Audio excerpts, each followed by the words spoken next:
Hi, everybody. We're starting part 3, Parshas Balak. It's the 17th of Tammuz, 5751. From this book here, you can get this online if you go livingmashiach.com, livingmashiach,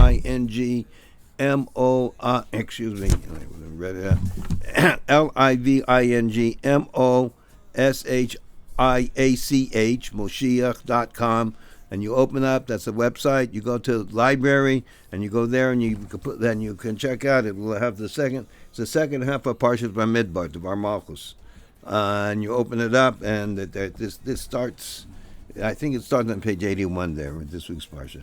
Right now, we just learned about how we're the most special generation.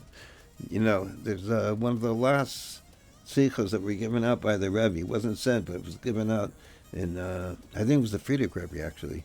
It was given out by the Rebbe. It says, it says that the Moshe was the most honored Mekal Adam.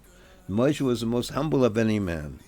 So it explains, why was Moshe humble? What's it mean, according to be humble? I mean, Moshe Rabbeinu, no, he was the way. I mean, God told him, you're the first Redeemer, you're the last Redeemer, you're the most special person, nobody like you. I mean, what's it mean? And he didn't know that? He said, because he knew that, God, he looked at Jews, he looked at me, he looked at you, looked at the Jews of our generation, and he saw that we were like just totally given over and just totally want to do what Hashem wants to do. This was given over and done, and this is what he saw. And he looked at Jews of our generation, and he says that you guys are much beyond me. He says, if I had your trials and tribulations, if I was in your situation, I couldn't do anything. Half of what you do, whatever you're doing is amazing. Because if I were your situation, I would just be all upon him. I'd just be terrible. I couldn't deal with it. I couldn't handle the stress of the galus and the things that you're going through, and you're giving over to Hashem and praying to Hashem and helping each other. You're being wonderful Jews. So he says, this is our generation. Now, another thing I mentioned, this is my own thing. I mean, it's based in Chassidus. It says that totally based in Chassidus, but that we say that the generation left Egypt, that they were called the Dor HaDeya, the generation of knowledge.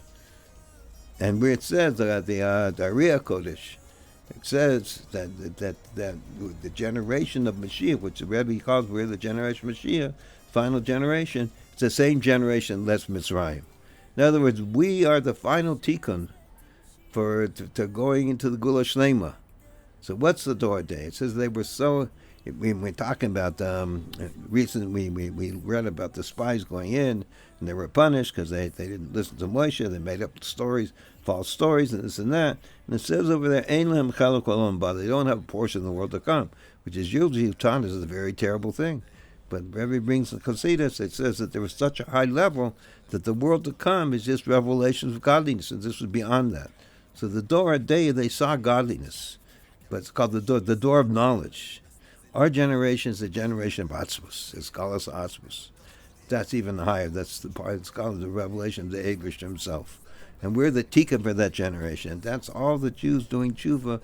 As we explained in other places, it's because we're tied into Atzmus, and the Rebbe reveals by blowing the great shofar at this level, and he wakes us up and to what we really are. This generation is so special. But it says, and now we're in number 8.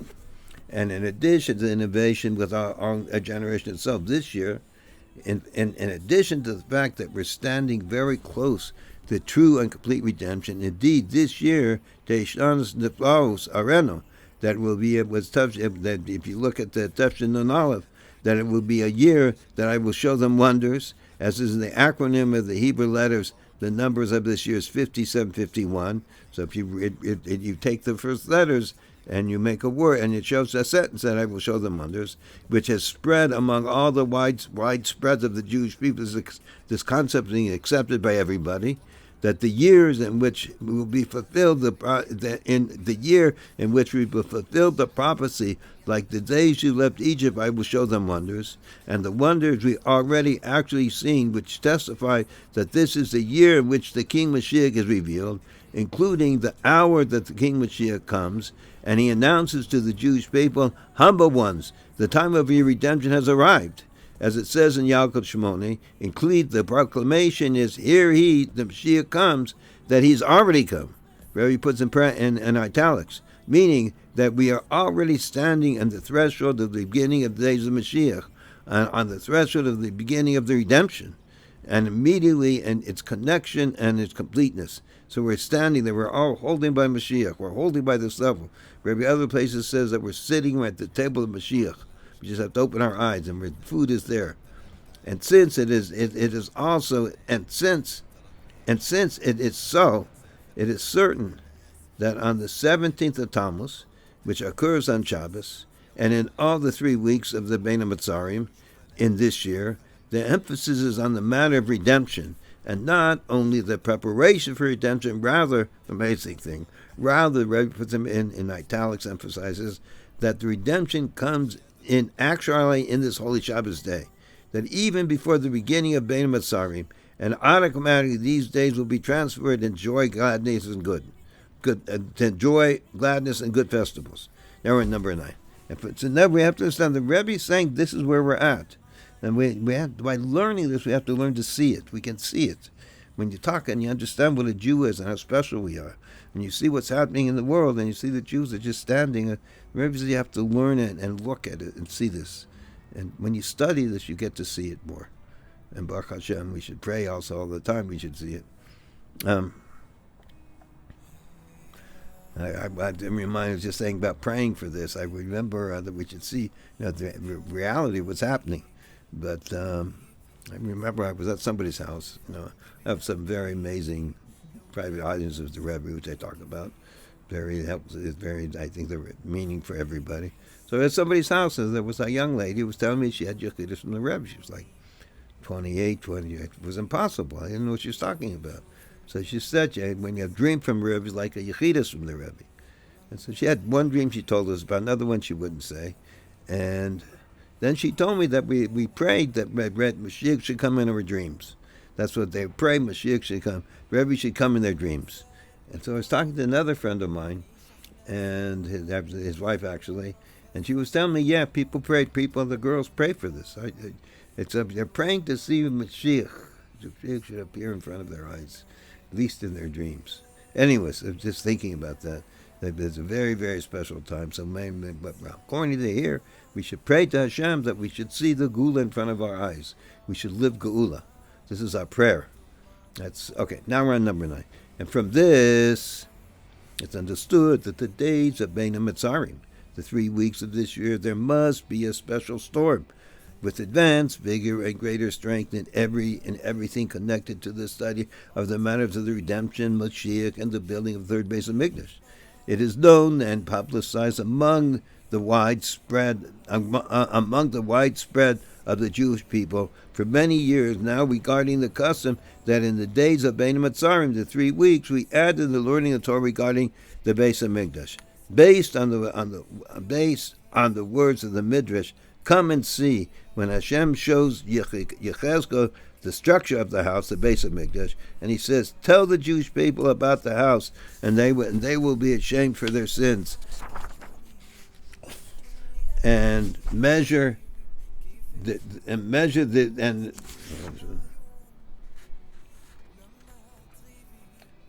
you should measure the house. Measure are the dimensions. And yet, Yechezkel said before Hashem, Master of the world, until now we have been put in exile in the land of those who hate us. And you command me to go forth and inform the Jewish people the structure of the house, the Beis Hamikdosh. Are they able to make it? Well, what are you talking? How can we do it? We're in such bad shape. Wait until they ascend from the exile, and afterwards I will go and inform them, because we'll be in the Holy Land and we'll be just ready to finish everything. Hashem said to Yechezkel, and because my sons were sent to the exile, the building of my house shall be idle. It is being read in the Torah, and it is as a great in the Torah is as great as it's being built. Go and tell them to occupy themselves with the learning of the structure of the Torah, and in reward for their learning, they will be occupied in learning it, and I will consider to them as if occupying themselves will be building the house. And they'll be saying that, how do you build the house? How do you build the Beis Hamikdosh? is if you're studying about how it's built and everything. This is why we study in the 3 weeks. The classes about all the building and everything. Because when you study about it, you're considered rebuilding the Beis Hamikdosh. So you guys go said, why to discuss this? I mean, we're in Gullus. When it's relevant, when we're finished, and when nobody's controlling us, and we're starting to build it, ready, we should tell them that. Why now should we talk about it? As Hashem tells him, because when you learn about it and how it's done, I will consider as that you're doing it. And it needs through regarding the beginning of the learning of the matters of the Beis Hamikdosh on the 17th Tammuz, which occurs on Shabbos. Does the Shabbos postpone the general time of the Bein HaMetzarim? That does. The Shabbos does it. That it does. Hence, the beginning of Bein HaMetzarim in such a case is on Sunday, or that Shabbos only postpones the fast of the undesirable matters of Bein HaMetzarim. So the Rebbe is saying here basically, when should we start? Should we start Sunday, in this case, because Shabbos was the 17th, or start the 17th, because it's still, we're all in Gula. And according to what was said above, in the year especially, in addition to the specific emphasis in this generation in general, is emphasized that only the good of the 17th of Tammuz, of the Bein HaMetzarim, that's only good, for we are standing on the threshold of the redemption, which is coming literally immediately. It is understood that the learning of the laws of the Beis Hamikdosh year needs to be in a completely different manner, because our mamas were there. The Rebbe emphasized a completely different manner. First of all, what does it mean? That the learning is not due to the intensified feeling of mourning and the effort to rectify the lack brought by the destruction of the Beis Hamikdosh holy temple. Rather, and also had there been no destruction due to the desire and the longing for the virtue of the completeness of the third Beis Hamikdosh. Of our which it says, the greater will be the honor of the last house than the first. The greatness that has never been before, not even in the second Beis Hamikdosh, not in the first Beis Hamikdosh, and not in the Mishkan made by Moshiach. And therefore, it was never destroyed. And it comes as an addition and a completeness. What means therefore it was never destroyed?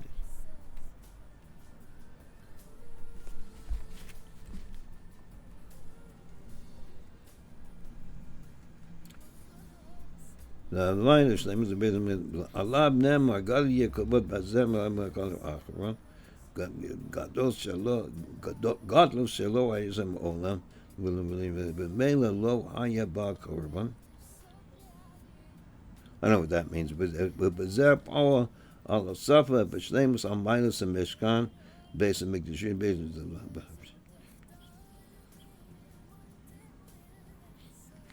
I don't know what it means. Anyways, okay. That the greatness shall be that has never been before. Not in the second Beis Hamikdosh, not in the first Beis Hamikdosh, not in the Mishkan made by Moshe.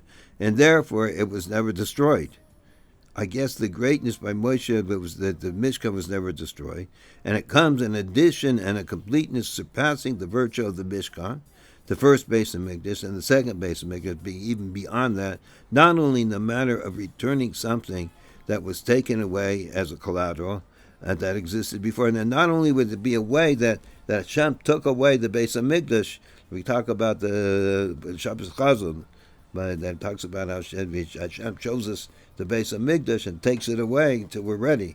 So it talks about the clothing over there. So it's not only that way, but it mainly the Rebbe says that the beginning is with knowing, with the complete certainty that this is not the laws for Moshiach, the future, rather laws to be performed actually in the following moment, since the future of the Mikdash that we are waiting for is built and already stands, already now above, and immediately will be revealed and come forth from heaven in a single moment.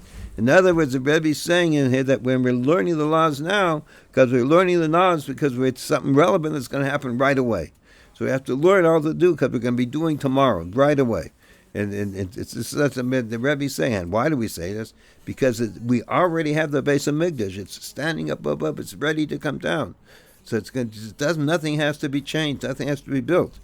And it has been spoken recently that regarding the special edition in learning Torah, regarding the redemption of Mashiach, not only as a segula, a catalyst to hasten the coming of the Mashiach of the redemption, one is you do it because you want to bring Mashiach faster, rather also and mainly in order to start to live with matters of Mashiach redemption and to live with times of the days of Mashiach, through which the mind becomes fully permeated with understanding in the matters of Mashiach and redemption in the Torah, and from the mind it spreads and permeates also the feelings of the heart until actual conduct is thought, speech, and action in a manner fitting to the special time, and that we are standing on the threshold of redemption, and we point the finger that here he is, King Mashiach comes.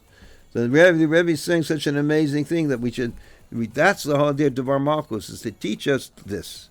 By Dvar Malchus, it teaches us this whole thing. This whole thing we're learning teaches us how to learn and live Mashiach. And it becomes fine. We think about it. There's amazing stuff. So, okay. Number 10.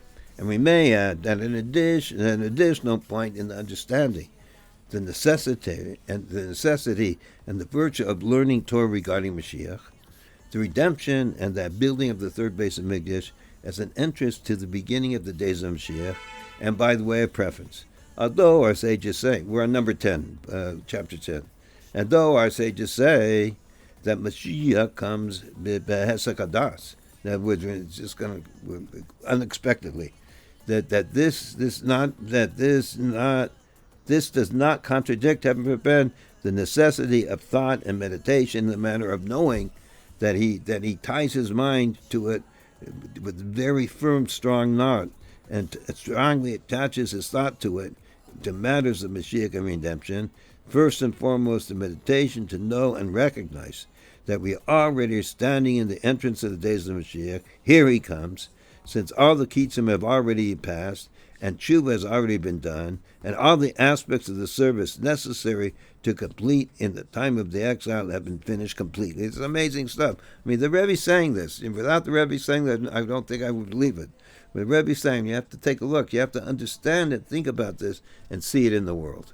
And see how special the Jews are, that we're holding already by the special level. Right now we see it much more than ever, with all the Jews standing, and we're fighting against the evil, and we're standing strong, believing in Hashem. But it says, what we're talking about, since Hesek Hadas means above, beyond understanding. So it says, generally you could think, it says Mashiach is coming with Hesek Hadas, so therefore what are we going to think about? It's beyond us. So what we do won't have any meaning.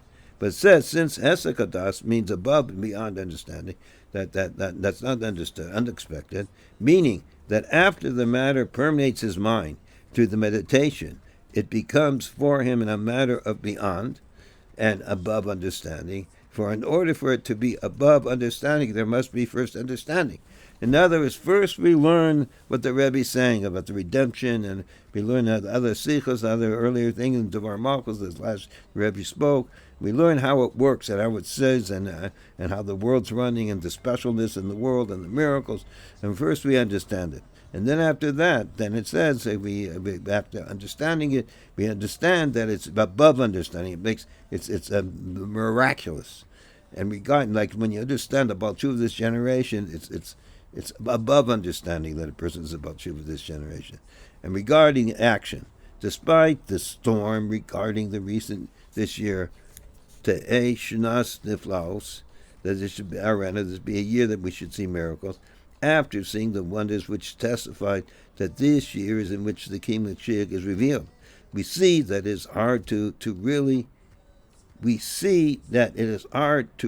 recognize and feel that we are standing on the threshold of the days of Mashiach, literally, to the extent that the people start to live matters of Mashiach and redemption. Let's go through this in here. I'm not sure I'm saying it right. We said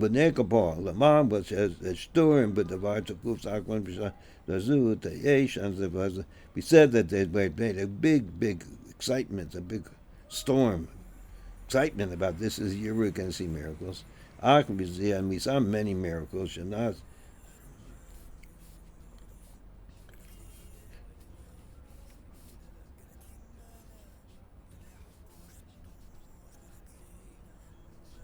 Okay, that's what I thought he said. Okay, so the Rebbe is saying, even though we see that all the miracles and the wonders happening, which we learned Dvar Malchus, you'll see what the Rebbe is talking about, and we see that this is the year Moshiach is going to reveal. Nevertheless, we still feel that we still have problems. We still feel that we can't take this and live because we see all the difficulties. Life is hard. It's schwer to take this in, and that we're really standing by Mashiach. This is amazing sicha. The Rebbe is saying here we're standing there. This is how we have to live and be. And then the Rebbe says, but it doesn't make sense because we can't really feel it. And one of the reasons for this is in addition to the inner exile.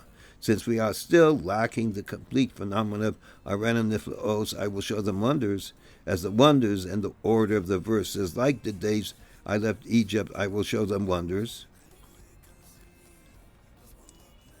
So we're not seeing the wonders. The phenomenon is I will show them wonders is twofold. I will show them, which is referring to Hashem, meaning that Hashem shows himself, and not through a prophet or like. You see Hashem, that's wonders. Hashem is just wonders. And it begins in a manner that I will show them, meaning that the wonders happen in a manner that in the first place Hashem shows them, and not in the manner that their first wonders occurred, and later that they are shown later they're shown seen to be wonders. In other words, he says it's twofold. One, Hashem is showing you it, and the second level is that Hashem shows you right away their wonders. In other words, you could see something and not understand it. And you couldn't see it's a wonder, and Hashem says that's a wonder.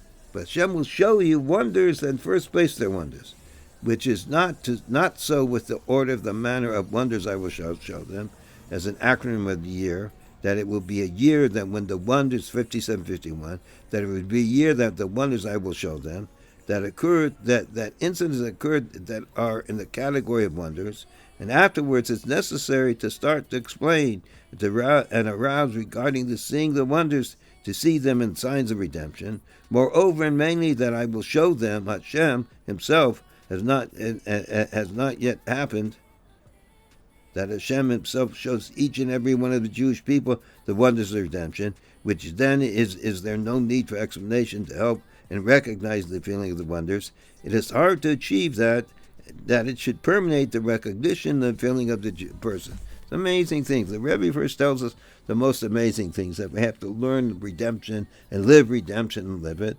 And then we're talking about that even though we have to, but it's hard. It's hard to really live it because we have all these issues and problems, in our own family and this and that. We just don't think. We think about this and this problem, that problem. We just not thinking about Hashem. The fight for this. Well, how do we do this? How are we gonna get out of this rut and live redemption? The advice for this is learning Torah regarding Mashiach and redemption. This is what the Rebbe says. This is the most. The Rebbe said, and look in it gave us in last week's Parshas Kukos. He said, that this is the most important thing to learn now. So I tell people, what's mean most important? What's the most timely thing? We're living in Israel, Baruch Hashem, and sometimes they have these missiles coming over, and as soon as the missile comes, right away their sirens goes off, and everybody runs right away to the safe house, to the bomb shelter. So this is the idea. Now, right now, this is a similar type of thing. Right now that we're in a situation that we were supposed to be living and seeing redemption in front of us, and it should permeate us because we're at this level that we're at. So how do we do this? So the Rebbe says the most timely thing is to learn the words of my Torah from the 28th of Nisan on, and this will teach you. By learning this will teach you, and learning it, this will be able to bring this in. Let's see. And the advice for this is learning Torah regarding the Mashiach and redemption. For it is in the power of the Torah, the wisdom of Hashem, which is above and beyond the world, to change the nature of a person. Wow. That also, that from the perspective of what he feels, he is still, heaven forbid, outside of the matter of redemption.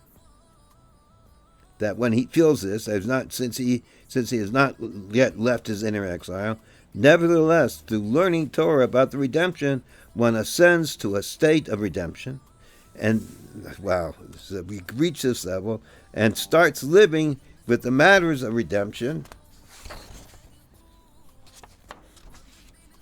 and recognizing and feeling, here he comes.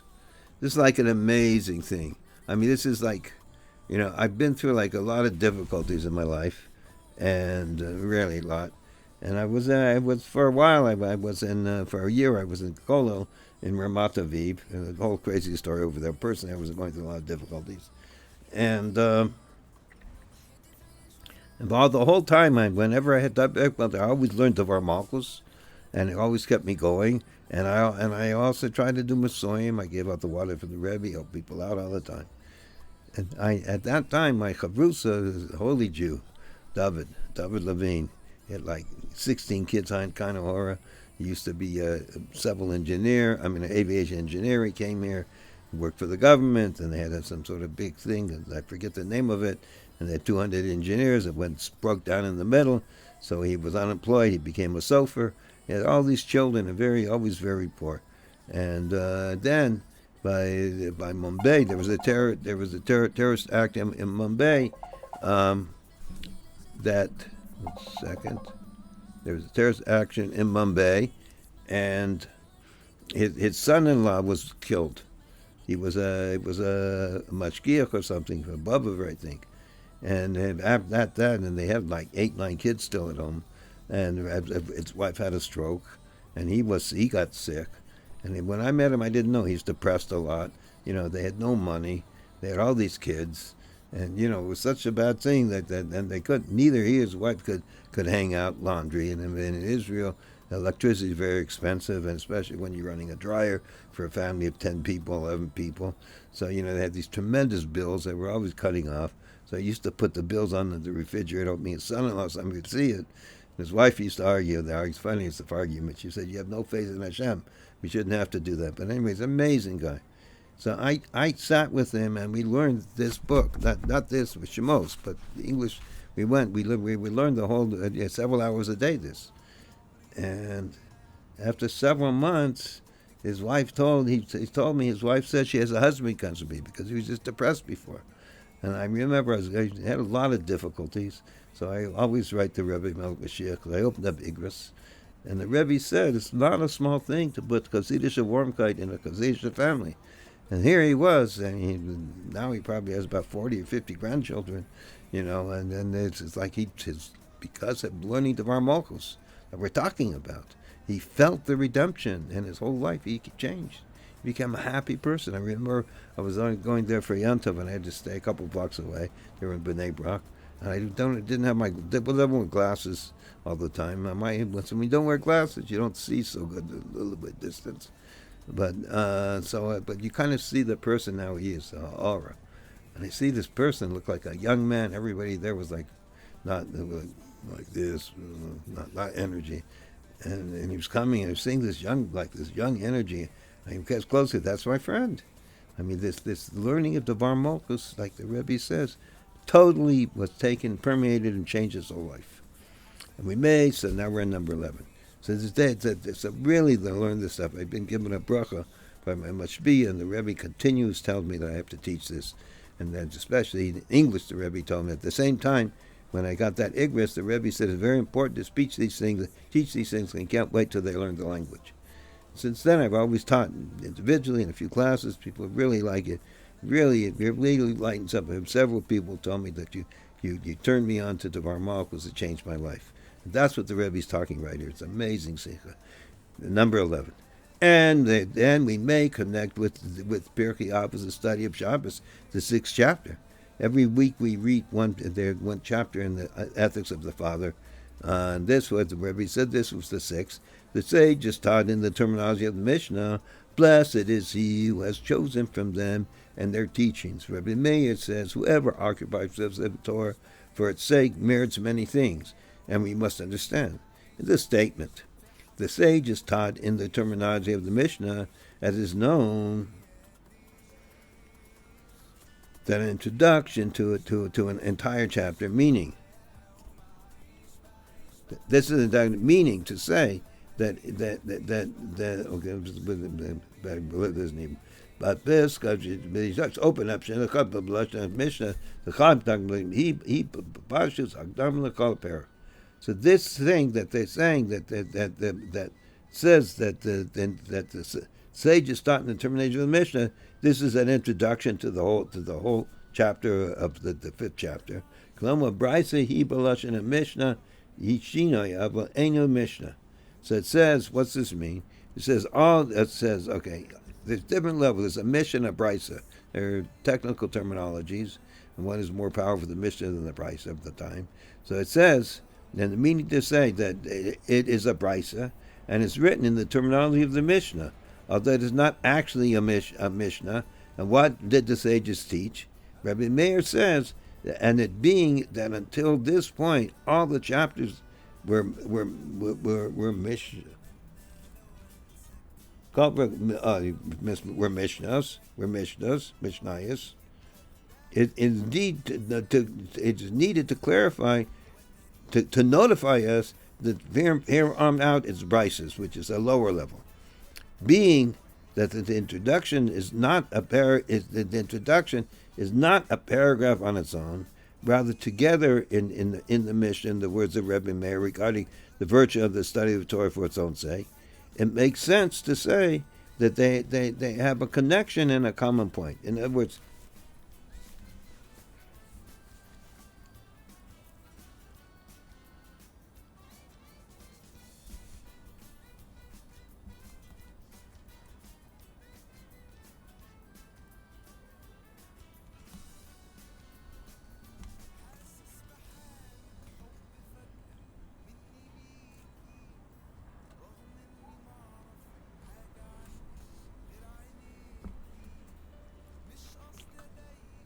I think we're going to stop here. I'm going to have to go over this because I don't understand it clearly to give it over.